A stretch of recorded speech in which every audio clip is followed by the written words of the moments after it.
Hi there, I'm Jim. And I'm Julianne. Let's talk teaching.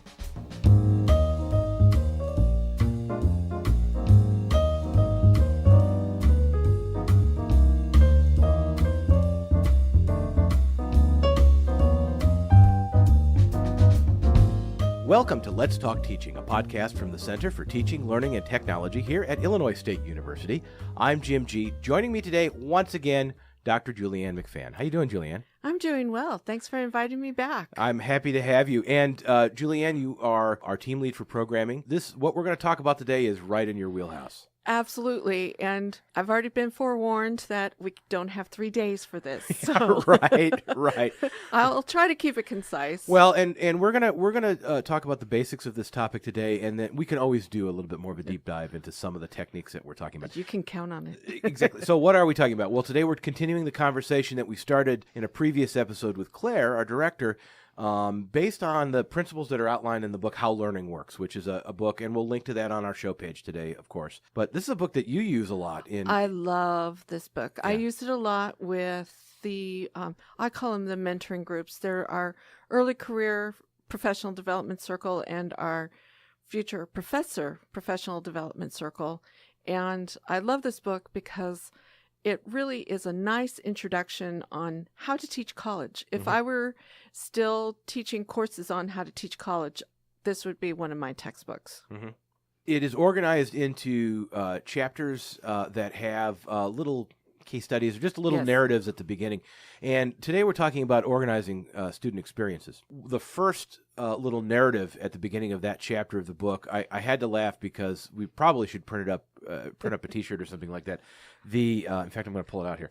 The title of it was, "That Didn't Work Out the Way I Anticipated." Oh, always. Which sums up my teaching, Yes. my growth as a teacher, Yes. certainly. So, and that story talks about someone who presented a whole bunch of information over the course of the semester, and students were complaining that it was too much memorization, and they weren't learning; they were just trying to keep up. In that story. So talk a little bit about what are some of the challenges. What are the challenges that this principle and this concept is trying to address? I think the main thing we need to remember is that we are the experts on our subject matter. We are the expert learners. We are the professional learners. This is why we do what we do. And we forget that our students don't have that same level of knowledge.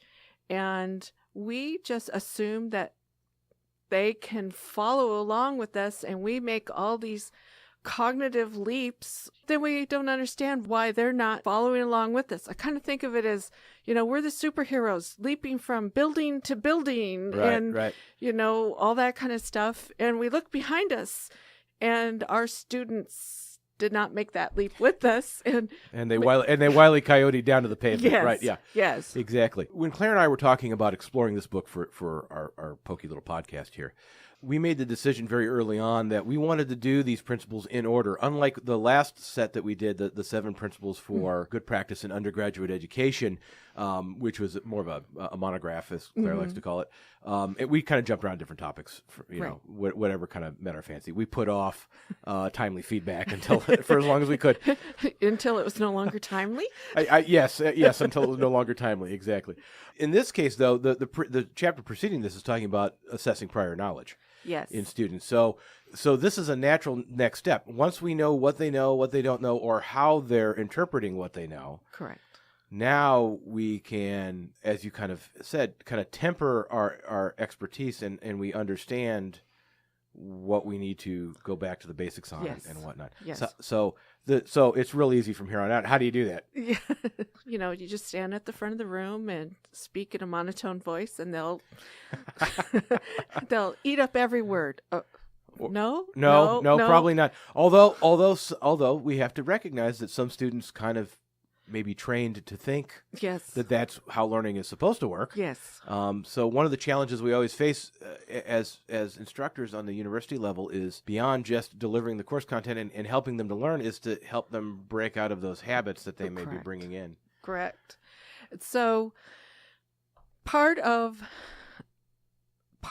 helping students learn is to help them expand what it means to learn. Mm-hmm. And again, it goes back to that novice versus expert learners, we know how to approach information from multiple directions. Mm-hmm. Whereas our students, they just have that one way of approaching it, and they don't know how to branch off from it, and they don't know how to come in from different ways. Mm-hmm. And then they do the Wile E. Coyote thing Right. while you're leaping from building to building. So what are some of the signs that we can pick up on to realize that they're not leaping along with us? That's a great question. Aside from the splat. Oh, Yeah. no. Right. This may be our first episode with sound effects.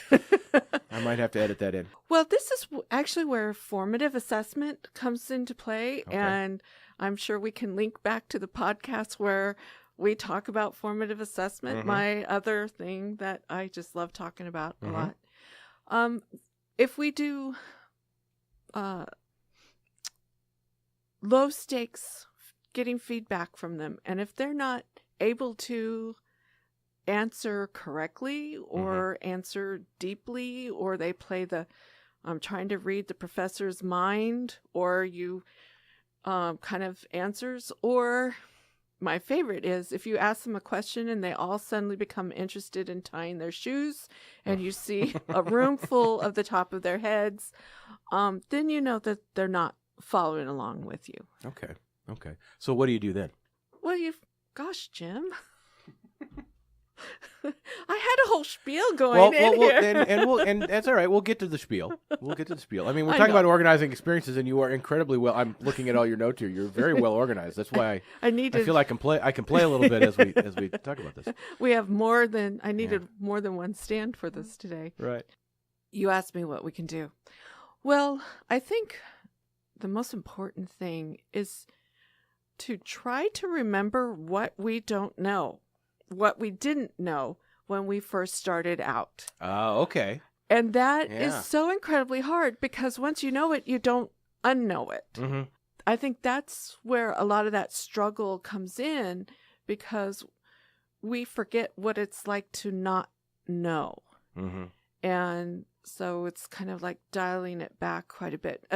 Something I notice a lot when I'm working with new professors that are straight out of grad school and they're teaching like a freshman level survey course. They end up teaching it at a graduate level because that's where their mind is at, and they have forgotten how to dial it back. And there is this concept of rigor is something that's Yes. hard for us to grapple with sometimes, that we feel Good like we should point. make them work harder because rigor's a good thing, but rigor can also just be making it harder for the sake of being harder if they're not learning. Correct. Yeah. We don't want to frustrate them. There's, having high expectations, and then there's the roadblock that there's no way they can achieve it. Mm-hmm. Mm-hmm. So when we're talking about organizing experiences for students, what we're really doing is we're talking about when we're in the teaching mode, making sure that they can get a good handhold on this information and they can embrace it, and then they can do what they need to do with it to actually learn from it. Yes. So what are some of the different approaches to that? Well, before we talk about approaches, I want to build on what you just said. Uh-huh. So there's this word called encoding, and it sounds, so highfalutin. And basically what it means is taking information and coding it, trying to organize it, and putting it into long-term memory so that you can retrieve it. And so often we focus on, we want to help them recall the information, get that information, write it down, do a test, whatever. But we don't think about how to help them put the correct file label on the information. To file it away in the right place in their brain. Correct. Yeah, right.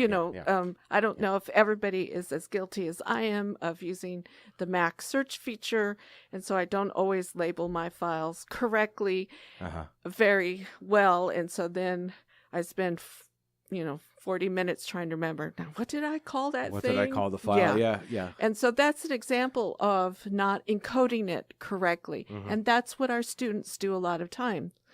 a lot of times they think they are putting the correct label on it, and they're Mhm. not. So how can we help them put that correct label on? Mhm. So there's a couple things you can do besides just, the teaching tip kind of things. One is be overt.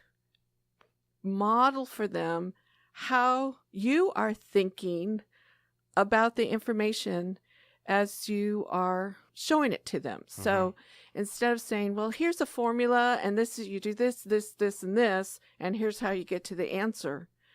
Walk through it and say, okay, here is this step. And as I look at this step, I think about, here's all the factors that could matter. Here's all the things, and next step, and just step by step, and thinking out loud so that your students can see how an expert thinks about it. Right. So modeling is one example, being overt.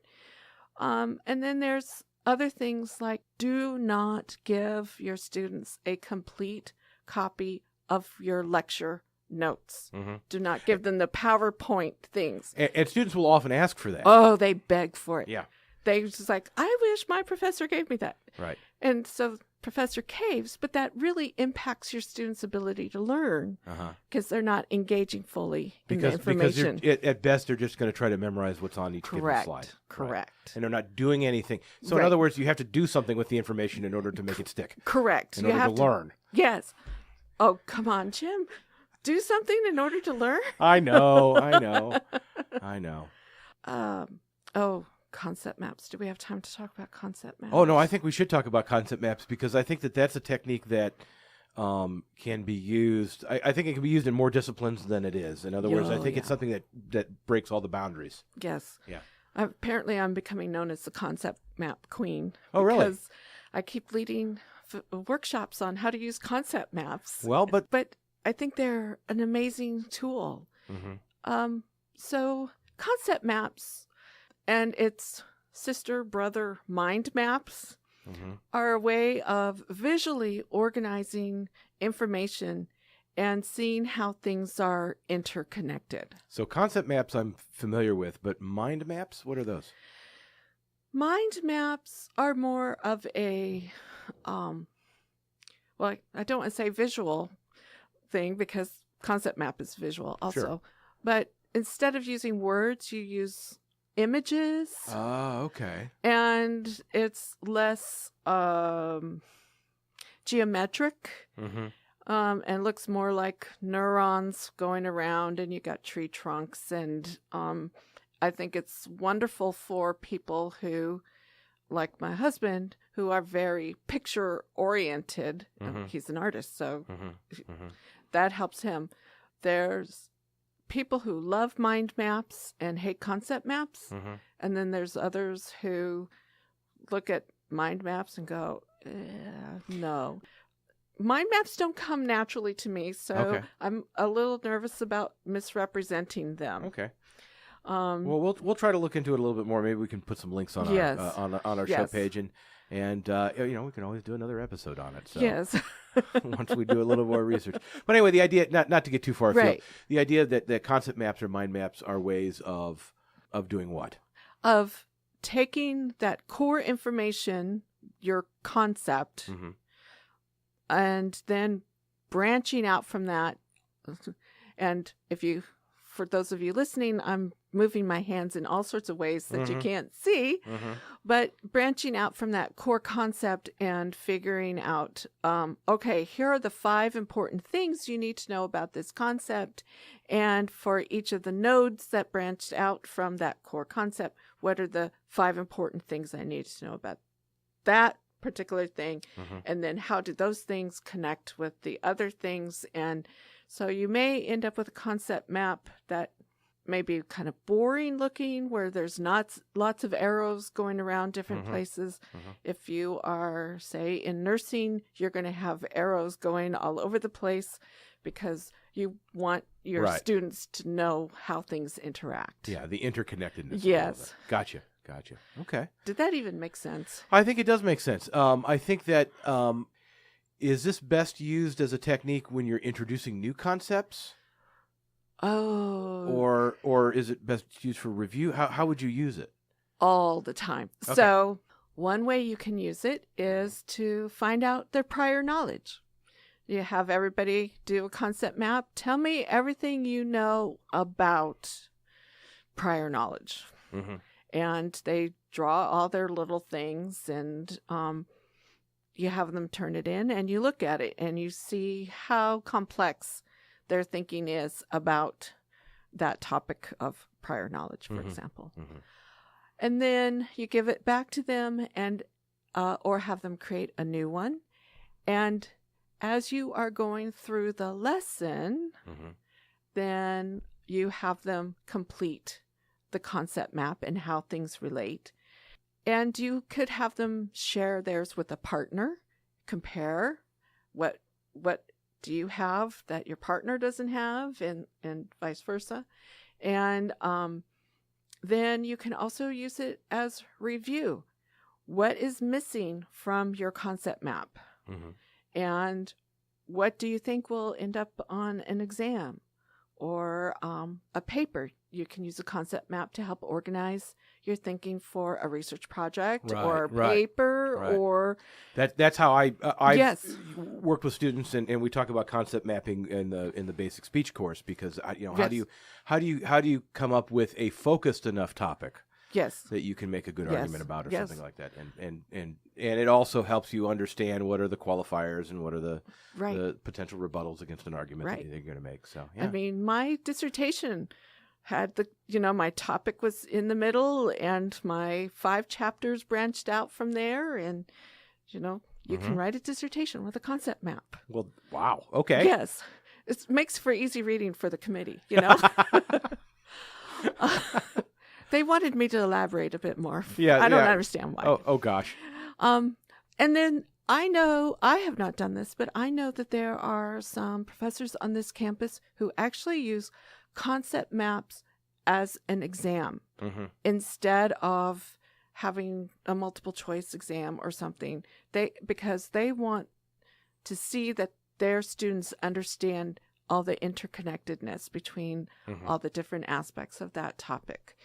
And they have a rubric and that sort of thing to determine that. You can't run that through an OpScan machine, but we hear so often that we want our students to demonstrate deep critical thinking, and this is one way to do that. So, and there's so much more I can talk about with concept maps. I think actually that's probably a good place to stop for today.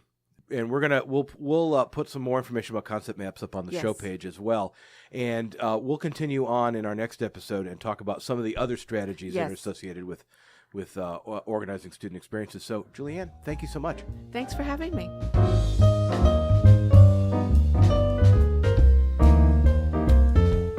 That's all the time we have for this week's episode of Let's Talk Teaching. Find out more about our show by going to our website, ctlt.illinoisstate.edu. Click on the podcast link in the upper right of the page. For Dr. Julianne McFann, and for all my colleagues here at the Center for Teaching, Learning, and Technology, until we talk again, happy teaching.